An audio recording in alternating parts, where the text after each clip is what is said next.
Hello friends, स्वागत है आप सभी का हमारे YouTube channel crack the competition में। आज के इस वीडियो लेक्चर में हम एसएसबी, सीआईएसएफ, कांस्टेबल, ट्रेड्समैन की एग्ज़ाम्स के लिए रीजनिंग का एक महत्वपूर्ण प्रैक्टिस सेट आपके साथ डिस्कस करेंगे, जो कि हमारे आने वाले एग्ज़ाम्स के लिए काफ़ी महत्वपूर्ण है। सभी क्वेश्चंस आपको हिंदी और इंग्लिश दोनों लैंग्वेज में अपीयर होंगे और इनकी PDF के लिए आप हमारे टेलीग्राम ग्रुप को ज्वाइन कर सकते हैं, जिसका लिंक डिस्क्रिप्शन बॉक्स में दिया हुआ है। दोस्तों, ये क्वेश्चंस प्रीवियस ईयर के मॉडल पेपर से लिए गए हैं, इसीलिए वीडियो में तक बने रहिए। तो सबसे पहला क्वेश्चन है आज का, सीरीज पे आधारित है। How many A are there followed by R but not preceded by Q. तो यहाँ पर आपको एक लेटर सीरीज दी हुई है, जिससे संबंधित एक क्वेश्चन पूछा गया है कि इस सीरीज में कितने ए हैं जिनके बाद आर आता है लेकिन उससे पहले क्यू नहीं आता है।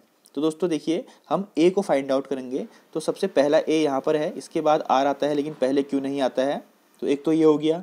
और दूसरा ए यहाँ देखिए, इसके बाद आर आता है लेकिन पहले ओ नहीं आता है। अब एक ए यहाँ भी है लेकिन इसके बाद आर नहीं आता है, तो इसको हम कंसिडर नहीं करेंगे।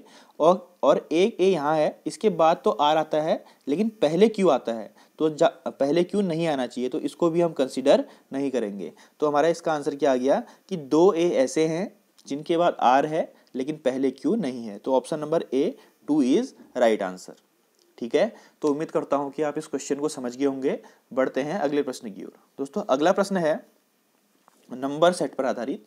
तो यहाँ पर आपको एक क्वेश्चन में एक नंबर सेट दिया हुआ है, जो कि एक पर्टिकुलर पैटर्न पे बेस्ड है। ठीक, इस पैटर्न को हमको ढूंढ के यहाँ पर ऑप्शंस में भी इसी पैटर्न का एक ऑप्शन आपको मिलेगा, एक सेट मिलेगा। तो हमको उस सेट को ढूंढना है कि कौन सा सेट जो है इससे मिलता जुलता है। तो दोस्तों, इसको हम पहले देख लेते हैं कि इसमें कौन सा पैटर्न फॉलो हो रहा है। तो दोस्तों देखिए, 8 7 जा 56, यानी कि 8 × 7, और 8 9 जा 72, यानी कि 8 × 9, यानी कि मल्टीप्लाई बाय 7 और मल्टीप्लाई बाय 9 है पहले नंबर के। तो इसी प्रकार देखिए, 7 8 जा 56 और 7 9 जा 63, यानी कि ये फॉलो नहीं होगा।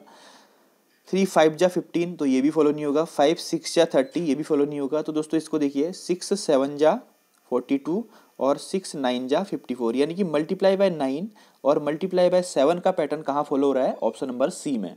तो इसका राइट आंसर क्या हो जाएगा? ऑप्शन नंबर सी, 6 42 और 54। ठीक है, तो उम्मीद करता हूँ आप इसको समझ गए होंगे। अब अगला क्वेश्चन है 5 9 और क्वेश्चन मार्क 84, और 8 6 4 से 56 बनता है, और 7 3 7 से 70 बनता है। तो दोस्तों, हमको जो यहाँ पर दिया हुआ है, इसको हमको इसका पैटर्न हमको निकालना है, और उसी पैटर्न को हमको इस जो मिसिंग डेटा है उसमें फाइंड आउट करना है। तो दोस्तों, 8 6 4 से हम 56 कैसे ला सकते हैं? थोड़ा सा ध्यान से देखिएगा दोस्तों। अगर मैं 8 + 6, यानी कि पहले के दो नंबर्स को प्लस कर दूं और उसको तीसरे नंबर से मल्टीप्लाई कर दूं, तो मेरा रिजल्टेंट आ जाएगा। ठीक है, 8 + 6 14, 14 × 4 56। अब मैं इसी पैटर्न को सेकंड वाले में अप्लाई करता हूँ। 7 + 3 10, 10 × 7 = 70। ठीक है, तो अब इसी पैटर्न को क्वेश्चन में अप्लाई कर दीजिए दोस्तों। 5 + 9 मल्टीप्लाई बाय, अब क्वेश्चन मार्क कीजिए, हम x मान लेते हैं, x = 84। ठीक, तो 9 + 5 कितना होता है? 14x = 84। तो x की वैल्यू कितना आ गया? 14 6 जा 84 होता है 6। तो यहाँ पर क्या आ जाएगा दोस्तों? 6 आ जाएगा। 5 9 6 = 84 हो जाएगा। ठीक है, तो यहाँ पर 6 आ जाएगा। Option number D is right answer. ठीक, तो उम्मीद करता हूँ आप इस पैटर्न को समझ गए होंगे। ठीक है, अगर कोई भी इश्यू आता है या कहीं पर भी आपको समझ में नहीं आता है, तो प्लीज़ कमेंट बॉक्स में मेंशन कर दीजिएगा, उसको रिजॉल्व कर दिया जाएगा। अगला क्वेश्चन है दोस्तों, ध्यान से देखिएगा, कोडिंग डिकोडिंग का क्वेश्चन है। Zebra can be written as 2652181, how cobra can be written. तो दोस्तों, ज़ेब्रा को 2652181 लिखा जाता है। ठीक, तो कोबरा को कैसे लिखा जाएगा? तो दोस्तों देखिए, जो जेब्रा है ZEBRA, ध्यान से देखिएगा, इसमें Z की प्लेस वैल्यू होती है 26। ठीक है, यानी कि अल्फ़ाबेटिकल ऑर्डर में Z 26वें नंबर में आता है जब हम ABCD लिखते हैं। ठीक है, उसी प्रकार से E की जो प्लेस वैल्यू होती है वो होती है 5, B की प्लेस वैल्यू होती है 2, R की प्लेस वैल्यू होती है 18 और A की प्लेस वैल्यू होती है 1। तो इसीलिए इसको 2652,181 लिखा गया। तो इसी प्रकार से दोस्तों कोबरा में देखिए सी की प्लेस वैल्यू कितनी होती है 3, ओ की प्लेस वैल्यू होती है आपकी 15, बी की प्लेस वैल्यू होती है 2, आर की होती है 18 और ए की होती है 1। तो कोबरा का कोड क्या हो जाएगा दोस्तों 3152181। 3152181 ऑप्शन नंबर 20 का सही आंसर है। ठीक है, कुछ नहीं करना था इसमें, सिंपल से जो भी हमको लेटर्स दिए हुए हैं उनकी प्लेस वैल्यू को पुट करना था और हमारा आंसर निकल जाता। तो ऑप्शन नंबर 20 का राइट आंसर है 3152181 इसका राइट आंसर है। ठीक दोस्तों, अगला है which one of the word can not be formed from the letters of the following word. तो यहाँ पर आपको एक वर्ड दिया हुआ है थर्मोलाइसिस। ठीक है, और तो थर्मोलाइसिस के लेटर्स का उपयोग करके हम इसमें से कौन सा वर्ड नहीं बना सकते हैं ऑप्शंस में से। ठीक है, थर्मोलाइसिस वर्ड के लेटर का उपयोग करके हम इनमें से कौन सा वर्ड नहीं बना सकते हैं। तो दोस्तों इसको ध्यान से देखिए, हम लोटस को नहीं बना सकते हैं। ठीक है, थर्मोलाइसिस वर्ड के लेटर्स का उपयोग करके हम लोटस नहीं बना सकते हैं। क्यों? क्योंकि जो थर्मोलाइसिस है इसमें यू प्रेजेंट नहीं है। इसमें यू जो है ना, ये यू प्रेजेंट नहीं है। अगर जब इसमें यू ही प्रेजेंट नहीं है तो हम लोटस कैसे बना सकते हैं? नहीं बना सकते ना। तो ऑप्शन नंबर 20 का राइट आंसर है कि थर्मोलाइसिस के लेटर्स का उपयोग करके हम लोटस शब्द का निर्माण नहीं कर सकते हैं। तो ये क्वेश्चन दोस्तों दिल्ली पुलिस कांस्टेबल के एग्जाम में भी पूछा गया है और बीएसएफ सीआईएसएफ कांस्टेबल के एग्जाम में भी इस प्रकार के क्वेश्चन पूछे गए थे। तो इनको ध्यान रखिएगा। बढ़ते हैं अगले प्रश्न की ओर। दोस्तों अगला क्वेश्चन वेन डायग्राम से संबंधित है, यानी कि वेन डायग्राम से जो रिलेशनशिप को हम निकालते हैं। तो पहले यहाँ पर जो इंस्ट्रक्शन दिए हैं उनको ध्यान से पढ़ लीजिए। Which of the following diagrams represent the relationship among sun, moon and star. तो जो आपको वेन डायग्राम दिए हुए हैं इनमें सूर्य, चंद्रमा और तारों के बीच में जो सटीक संबंध का प्रतिनिधित्व करता है, कौन सा डायग्राम होगा। तो दोस्तों देखिए ध्यान से, इसका आंसर है ऑप्शन नंबर डी। ठीक, कैसे? देखिए सन जो है एक स्टार होता है। आपने पढ़ा होगा कि सूर्य एक तारा है, यानी कि सन स्टार की कैटेगरी में आता है। ठीक है, तो ये सन है और सन किसकी कैटेगरी में आता है? स्टार की कैटेगरी में आता है। लेकिन जो मून है वो एक सैटेलाइट है, वो स्टार नहीं है, मून एक सैटेलाइट है। तो ये हो गया मून। तो इसीलिए स्टार, सन और मून का बेस्ट रिलेशनशिप कौन सा वेन डायग्राम शो करता है? ऑप्शन नंबर डी वाला। ठीक, ये जो सन है, ठीक है, और सन किसके अंदर आता है दोस्तों? स्टार के अंदर आता है। और मून एक क्या है? उपग्रह यानी कि सैटेलाइट है, इसीलिए इसको हमने अलग कर दिया है। तो ऑप्शन नंबर डी इसका राइट आंसर है। अगला दोस्तों इसी प्रकार का एक क्वेश्चन और है।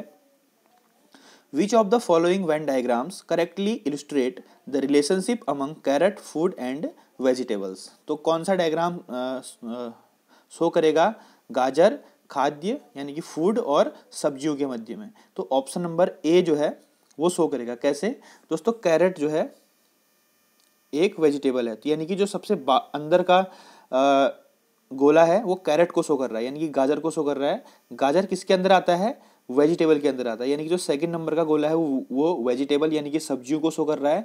और ये सब्जियां किसके अंदर आती हैं? फूड के अंदर आती हैं, क्योंकि सब्जियां जो हैं फूड आइटम्स होती हैं। तो इसलिए सबसे बाहर का गोला फूड को शो कर रहा है। तो इसीलिए ऑप्शन नंबर ए इसका राइट आंसर है। कैरेट, फूड और वेजिटेबल के बीच का बेस्ट रिलेशनशिप जो है वो ऑप्शन नंबर ए शो करता है। ठीक, अगला क्वेश्चन है, यहाँ पर एक इक्वेशन दिया हुआ है, ठीक है, जो कि एक पर्टिकुलर पैटर्न पे बेस्ड है। इसी पैटर्न का इस्तेमाल करते हुए हमें यहाँ पर जो मिसिंग डेटा दिया हुआ है, यानी कि इसको क्वेश्चन को हमको फाइंड आउट करना है। ठीक है दोस्तों, तो 9 × 7 = 32 कैसे आ सकता है? तो दोस्तों इसमें ध्यान से दिमाग लगाने की आवश्यकता है। अगर मैं 9 + 7 कर दूं, ठीक, यानी कि मैंने इन दोनों को जोड़ दिया और इन दोनों के बीच का डिफरेंस निकाल दिया, यानी कि 9 - 7 कितना हो जाएगा? 2 हो जाएगा। तो उसको इनके डिफरेंस से मल्टीप्लाई कर दूं तो मेरा रिजल्टेंट निकल जाएगा। समझे नहीं समझे बात को? देखिए कैसे, जैसे ये 13 और 7 है, तो मैं पहले 13 + 7 कर देता हूँ, देन मल्टीप्लाई बाई इन दोनों का डिफरेंस कितना आ गया? 13 - 7 6। तो ये हो गया दोस्तों 6, यानी कि 13 + 7 20, 20 × 6 = 120। उसी प्रकार से इसको भी देख लीजिए एक बार, आपको समझ में आ जाएगा अच्छे से। 17 + 9 कितना होता है दोस्तों? 17 + 9 होता है 26। ठीक, 26 मल्टीप्लाई 17 - 9 कितना होता है? 17 - 9 होता है आपका 8। तो 26 से मल्टीप्लाई 8 करोगे तो 208 आ जाएगा। बस इसी पैटर्न को आप क्वेश्चन में अप्लाई कर दीजिए। 19 + 11 कितना होता है दोस्तों? 19 प्लस 11 होता है 30, 30। 19 प्लस 11 30 मल्टीप्लाई 19 माइनस 11 कितना होता है 8, तो 30 मल्टीप्लाई 8 कितना हो जाएगा 240। पैटर्न को समझ गए बिल्कुल। देखिए सबसे पहले हमने दोनों को प्लस किया, उनको मल्टीप्लाई कर दिया उन दोनों के बीच के डिफरेंस से, ठीक है। जो रिजल्टेंट आया वो हमारा आंसर आ गया। तो इसका आंसर क्या हो जाएगा 240, ऑप्शन नंबर डी इसका राइट आंसर। अगला है दोस्तों, ये कुछ नंबर सीरीज के क्वेश्चन हैं जो कि आपके एग्जाम में 3 या 5 मार्क्स में पूछे जाते हैं, तो नंबर सीरीज के क्वेश्चन को भी ध्यान रखिएगा। अब यहाँ पर आपको 27, 13, 18, 12 और बीच में 20 दिया हुआ है। इसी प्रकार से एक कॉलम और दिया हुआ है और यहाँ पर एक मिसिंग डेटा दिया हुआ है जिसको हमको फाइंड आउट करना है। तो दोस्तों इन नंबर्स का इस्तेमाल करके हम 20 कैसे ला सकते हैं, ध्यान से देखिए। जब आप इन दोनों को माइनस करो 27 माइनस 13, ठीक है, और प्लस अब इन दोनों को माइनस करो 18 माइनस 12 कितना होता है 6 होता है। दोस्तों मैं सीधे लिखता हूँ, मेरे पास स्पेस की कमी है, मैं आपको समझा देता हूँ। देखिए 27 माइनस 13 कितना होता है 14 होता है, ठीक है, और प्लस करोगे फिर देखिए 18 माइनस 12 कितना होता है 6, तो ये 20 आ जाएगा। यानी कि पहले इन दोनों को माइनस करना है, फिर इन दोनों को माइनस करना है और दोनों को जोड़ देना है। देखिए 16 माइनस 9 कितना होता है 7, प्लस 12 माइनस 6, ये देखिए 12 और 6 कितना होता है 6, तो 7 प्लस 6 कितना हो जाएगा 13। 13 कौन सा नंबर है, मिडिल का नंबर है। बस इसी पैटर्न को आप क्वेश्चन में अप्लाई कर दो। 10 माइनस 4 कितना होता है 6, प्लस 11 माइनस 5 कितना होता है 11 माइनस 5 भी 6 होता है, तो 6 प्लस 6 12 इसका राइट आंसर। तो यहाँ पर क्या आ जाएगा 12 आ जाएगा। तो ऑप्शन नंबर बी इसका राइट आंसर। कैसे किया दोस्तों, सबसे पहले हमने इन दोनों को माइनस किया और फिर इन दोनों नंबर्स को माइनस किया और दोनों को लास्ट में ऐड कर दिया, तो हमारा मिडिल का नंबर निकल जाएगा। तो इसका आंसर क्या आ जाएगा 12। ठीक है दोस्तों, समझ गए होगे आप इस क्वेश्चन को भी। अगला है अगला भी नंबर सीरीज का क्वेश्चन है। इसको हम कैसे सॉल्व करेंगे, इस प्रकार के क्वेश्चन दोस्तों जब आप लगातार प्रैक्टिस करेंगे तभी आपको आ पाएंगे एग्जाम में। आपको जो इसका ट्रिक है वो क्लिक करेगी। अगर आप प्रैक्टिस नहीं करते हो तो ये आपको नहीं आ पाएंगे। तो मैं आपको रिकमेंड करता हूँ कि आप अधिक से अधिक इन क्वेश्चंस की प्रैक्टिस कीजिए और इनके अधिक से अधिक पैटर्न्स को बनाइए। ठीक है, अब देखिए इसका इस क्वेश्चन का पैटर्न कैसे होगा, ध्यान से देखिएगा। 5, 3, 4, 2 दिया है, बीच में 12 दिया है, तो आप प्लस करेंगे माइनस करेंगे, लेकिन तब इसका एक यूनिक पैटर्न है। कैसे, सबको मल्टीप्लाई करो। 5 मल्टीप्लाई 3 मल्टीप्लाई 4 मल्टीप्लाई 2 कितना आ गया 5 3 जा 15, 15 4 जा 60, 60 मल्टीप्लाई 2 120। अब 120 आ गया। अब आप इसको 10 से डिवाइड कर दो तो आपको बीच का नंबर दिया जाएगा। यानी कि सारे के सारे डिजिट को मल्टीप्लाई करके 10 से डिवाइड कर देना है। देखिए इसको भी कीजिए। 6 5 जा 30, 33 जा 90, 92 जा 180। अब 180 अपॉन 10 करेंगे तो कितना आ जाएगा 18 आ जाएगा बीच का नंबर। बस इसको इसमें अप्लाई कर दीजिए। 5 2 जा 10, 10 2 जा 20, 29 जा 180, तो 180 अपॉन 10 करेंगे तो कितना आ जाएगा 18। तो यहाँ पर भी कितना आ जाएगा दोस्तों 18 आ जाएगा। फिर से देखिए एक बार हमने क्या किया, हमने सारे नंबर्स को मल्टीप्लाई किया। जो बाहर के स्क्वायर के बाहर के जो सारे नंबर थे उनको मल्टीप्लाई किया। 5 3 4 2 को मल्टीप्लाई किया तो 120 आया। लास्ट में हमने एक पैटर्न को डेवलप करने के लिए 10 से डिवाइड कर दिया तो ये 12 आ गया। ठीक, सेम पैटर्न में इसी में अप्लाई किया, सेम इसमें भी अप्लाई किया, तो हमारा आंसर कितना आ गया 18। ऑप्शन नंबर 20 का राइट आंसर हो जाएगा। ठीक है दोस्तों, अगला क्वेश्चन है। ये फिर एक क्वेश्चन है इसी नंबर सीरीज का। देखिए इसको ध्यान से, इसको कैसे सॉल्व करना है दोस्तों। 1 4 7 27, 2 5 8 38 और 3 6 9 क्वेश्चन मार्क। तो इसको हम कैसे सॉल्व करेंगे। 7 4 जा 28, 28 माइनस 1 27, यानी कि लास्ट के जो दो नंबर्स हैं उनको मल्टीप्लाई करना है और पहले के नंबर से उसको माइनस कर देना है। इसी प्रकार देखिए 8 5 जा 40, 40 माइनस 2 38। ठीक, तो देखिए 9 6 जा 9 छक 54, 54, 54 माइनस 3 कितना हो जाएगा 51 हो जाएगा। तो यहाँ कितना आएगा दोस्तों 51 आएगा। यानी कि हमने क्या किया कि हम दो नंबर्स को मल्टीप्लाई कर रहे हैं लास्ट के और पहले नंबर से उनको माइनस कर दे रहे हैं। 8 5 जा 40, 40 माइनस 2 38, 9 6 जा 54, 54 माइनस 3 51। ऑप्शन नंबर सी इसका राइट आंसर है। तो दोस्तों ये बोनस मार्क्स हैं आपके एग्जाम में, क्वेश्चन में कोई दिक्कत नहीं है इनको बनाने में। अगला क्वेश्चन है दोस्तों, अगला क्वेश्चन है if 8 7 9 equal to 8, 6 2 5 equal to 1, तो 7 8 5 इक्वल टू क्या होगा। दोस्तों देखिए इसको कैसे निकालेंगे हम, 8 7 9 से 8, तो लास्ट के नंबर हैं, देखिए इसको ध्यान से देखिए, जो लास्ट के 2 नंबर है ना उनको प्लस करना है, 7 + 9, लास्ट के दो नंबर है ना 7 और 9, हमने इनको प्लस कर दिया और पहले नंबर से माइनस कर दिया तो 8 आ जाएगा। 9 + 7 जो होता है 16 होता है, 16 में से 8 गया, 8 आ गया। इसको इसमें भी अप्लाई कीजिए, 5 + 2 7 -6 = 1। अब यहाँ देखिए 8 + 5 कितना होगा, 13, 13 - 7 = 6। तो ऑप्शन नंबर डी में 6 था इसमें, तो ऑप्शन नंबर डी इसका राइट आंसर। हमने क्या किया, लास्ट के 2 नंबर्स को प्लस किया और पहले के नंबर से उसको माइनस कर दिया। ठीक है, तो इस पैटर्न को भी आप समझ गए होंगे। अगला है कि how many rectangles are there in the given diagram, तो इस चित्र में कितने आयत हैं, तो इसको आप काउंट कीजिएगा। ठीक, तो इसका आंसर कमेंट बॉक्स में मुझे जरूर बताइएगा। दोस्तों अगला क्वेश्चन है मिरर इमेज का। ठीक है, मिरर इमेज यानी कि दर्पण प्रतिबिंब, यानी कि अगर आप इसको मिरर के सामने रखोगे तो आपको कैसा दिखेगा। ठीक है दोस्तों, तो इसको आप ध्यान से देख लीजिए। इसका मिरर इमेज क्या आएगा, अगर आप इस इमेज को पीसी मिरर में रखोगे तो आपका जो छवि बनेगी, दर्पण प्रतिबिंब बनेगा, वो बनेगा ऑप्शन नंबर बी में जैसा है। ठीक है, तो ऑप्शन नंबर बी इसका राइट आंसर है। इसमें आपकी इमेजिनेशन पावर को चेक किया जाता है। ठीक है, कि कैसा आप सोच सकते हो और कैसा, ऑप्शन नंबर 20 का राइट आंसर है मिरर इमेज वाला। ठीक, तो ऐसे क्वेश्चन भी वहाँ एग्जाम में पूछते हैं। अब है ऑड वन आउट, यानी कि 4 ऑप्शंस होंगे, उनमें से 3 जो हैं किसी न किसी प्रकार से समान होंगे और एक उनमें से अलग होगा। आपको उसको फाइंड आउट करना है। लॉकेट, आर्मलेट, बैंगल्स और ब्रेसलेट, तो इनमें से कौन सा ऑड वन आउट है। तो दोस्तों ध्यान से देखिए, जो आर्मलेट, बैंगल्स और ब्रेसलेट होते हैं इनको हाथ में पहना जाता है, लेकिन लॉकेट को गले में पहना जाता है, नेक में। तो इसीलिए क्या है, ये 3 तो हैंड से संबंधित हैं। ठीक है, इनको हाथ में पहना जाता है लेकिन लॉकेट को गले में पहना जाता है, इसीलिए ऑप्शन नंबर ए इसका राइट आंसर हो जाएगा। अगला है 2992, 1881, 1771 और 5242।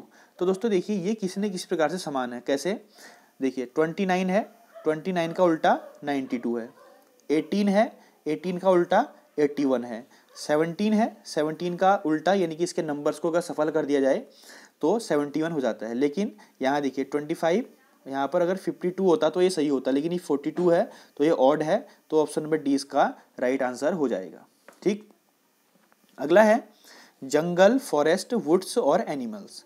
तो दोस्तों देखिए जंगल, फॉरेस्ट, वुड्स, यानी कि ये वुड्स मतलब लकड़ी वाला वुड नहीं है, वुड मतलब लकड़ी होता है। वुड मीन्स क्या होता है, लकड़ी होता है। लेकिन वुड्स मीन्स क्या होता है दोस्तों, वुड्स मीन्स जंगल होता है।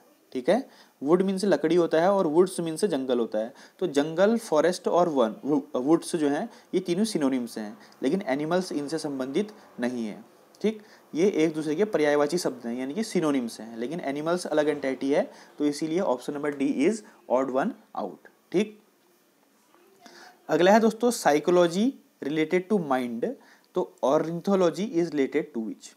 तो साइकोलॉजी में दोस्तों दिमाग का अध्ययन किया जाता है। साइकोलॉजी एक प्रकार का साइंस होता है जिसमें कि हम माइंड से संबंधित प्रॉब्लम्स का अध्ययन करते हैं। तो उसी प्रकार से ऑर्निथोलॉजी एक साइंस होता है जिसमें हम बर्ड्स का अध्ययन करते हैं, बर्ड्स के व्यवहार से लेके उनका अध्ययन करते हैं। तो ornithology is related to bird, option number D इसका राइट आंसर है। ठीक है, psychology is mind, ornithology related to bird.